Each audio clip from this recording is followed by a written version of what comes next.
చెప్పండి.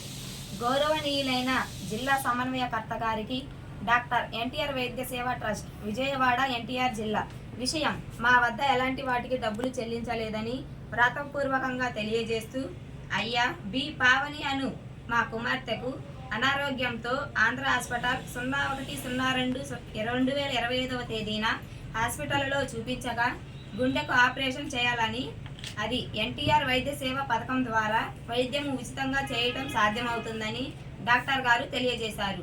కానీ మాకు ఎన్టీఆర్ వైద్య సేవ కార్డు లేదని తెలిపాము. డాక్టర్ గారు మాకు సిఎంసిఓ లెటర్ ఇప్పించడానికి అంగీకరించారు. మేము సిఎంసిఓ లెటర్ ద్వారా వైద్య సేవలు పొందడానికి అంగీకరించాము. వైద్యమిత్ర మమ్మల్ని హాస్పిటల్ వారు డబ్బులు ఏమైనా అడిగారా అని అడిగారు. అందుకు మేము ఎలాంటి వాటికి డబ్బులు తీసుకోలేదని వ్రాతపూర్వకంగా తెలియజేస్తున్నాము. ఇందులో ఎవరి బలవంతమూ లేదు. మా ఇష్టపూర్వకంగా ఈ ఉత్తరం రాస్తున్నాము. తల్లినైన నేను బి వరలక్ష్మిని ఈ ఉత్తరం రాస్తున్నాను. ఇందులో వైద్యమిత్రకు ఎలాంటి సంబంధము లేదు.